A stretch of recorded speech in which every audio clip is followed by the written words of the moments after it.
Students, whatever homework is given to you, you have to submit it on the very next day between 8 am to 1 pm to the given WhatsApp number, and it is compulsory to submit your homework as your attendance will be marked on the basis of your submission. Hello students. Today we will discuss reading and explanation of chapter number 7, Air and Water. In last video we had discussed about air around us, composition of air, and what does air contain. Today we will discuss about water, states of water, and water cycle. So let's start.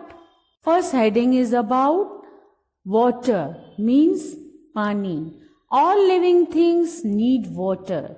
We cannot live without water.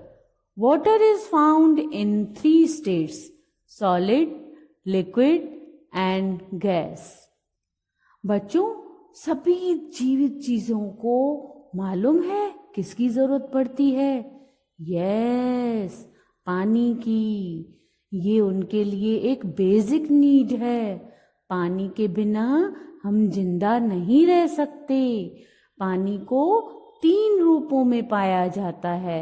वे हैं ठोस, तरल और gas. तो सबसे पहले हम solid के बारे में सीखेंगे कि सॉलिड वाटर क्या है। Solid water is found in the form of ice. When we put water in the freezer, it becomes solid. Frozen water is called ice. It has a fixed shape until it melts. You can touch solid ice.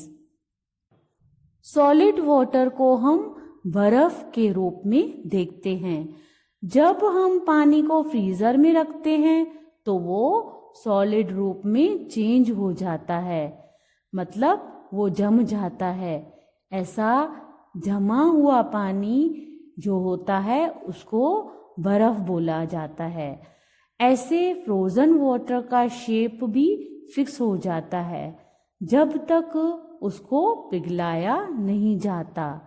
आप ऐसे solid ice को touch भी कर सकते हो।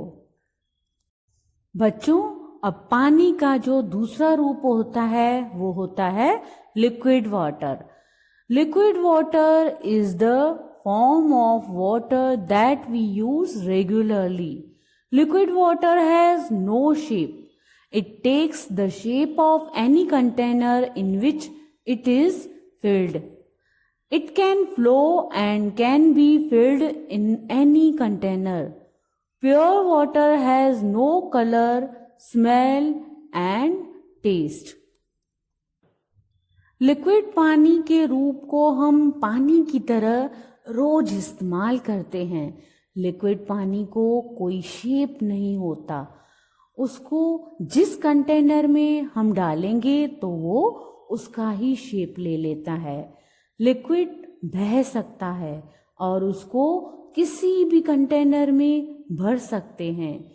अगर हम देखेंगे तो जो प्योर वाटर होता है उसको कोई भी कलर, स्मेल या टेस्ट नहीं होती।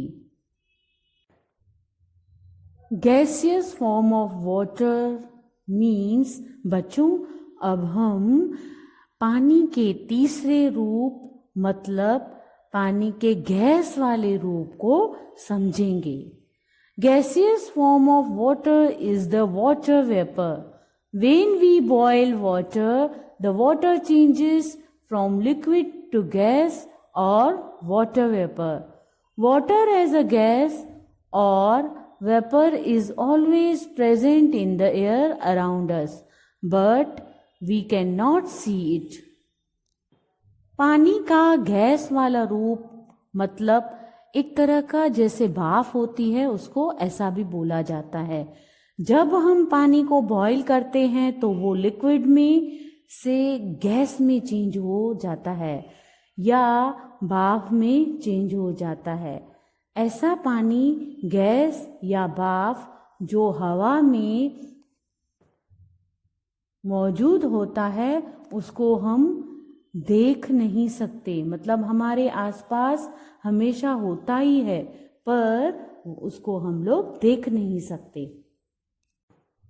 Do you know a person can live about a month without food but only about a week without water.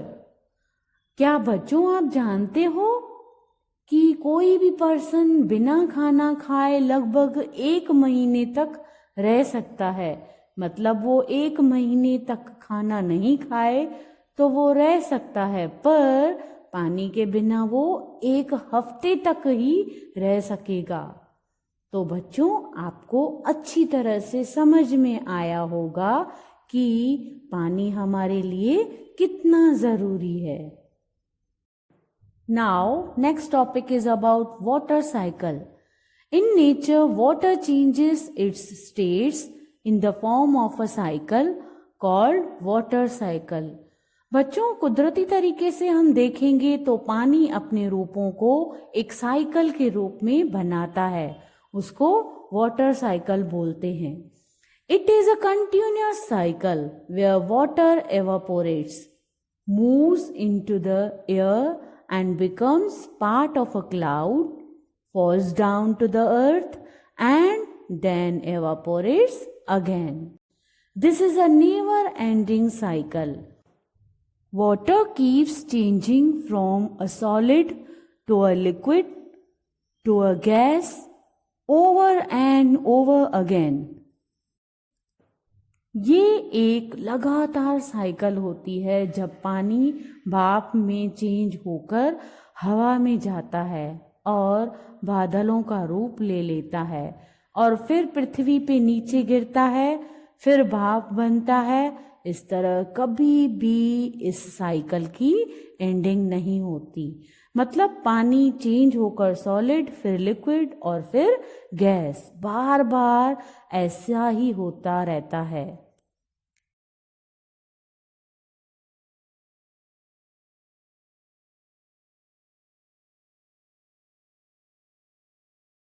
The water from oceans, rivers, lakes and ponds evaporates due to the heat of sunlight.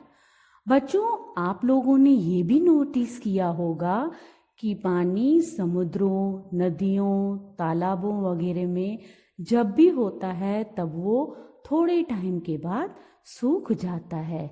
मालूम है ऐसा किसकी वजह से होता है? ऐसा धूप की वजह से होता है। धूप में पानी सूख जाता है और भाप बनकर ऊपर जाता है। The water vapor goes up in the air, cools down and changes into tiny water droplets which form clouds.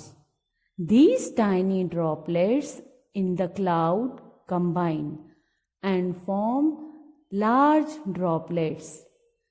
They become heavy and fall on the earth as rain. Rainwater fills up the lakes, rivers and oceans. बच्चों जो भाप बनती है ऐसी भाप फिर हवा में ऊपर जाती है, ठंडी होकर छोटे छोटे पानी की बूंदों में चेंज हो जाती है। उसी से ही बादल बनते हैं। मतलब ऐसे छोटे छोटे पानी के ड्रॉप्स मिलकर बादल बनते हैं और एक बड़ा पानी का बादल बन जाता है। फिर ऐसे वो बड़े पानी के ड्रॉप्स भारी हो जाने के कारण बारिश के रूप में पृथ्वी पर पड़ते हैं। इस तरह वो बारिश का पानी फिर नदियों, तालाबों और समुद्रों में भर जाता है। इस तरह ये साइकिल चलता रहता है। बच्चों आशा है कि इस वीडियो के थ्रू आपको बहुत अच्छी तरह से समझ में आया होगा कि पानी के जो फॉर्म्स 3 होते हैं, जैसे कि solid water, liquid water, gaseous form of water और फिर लास्ट में वाटर साइकिल के बारे में बहुत अच्छी तरह से क्लियर हो गया होगा. Let's revise. Air is very important for all living things. Air is a mixture of many gases, water vapor, smoke, dust particles, and germs. All living things need water. Water is found in 3 states: solid, liquid, and gas. We can see solid form of water as ice. We use the liquid water regularly. Water vapor in the air is the gaseous form of water. Water changes its states in the form of a cycle called water cycle. Thank you.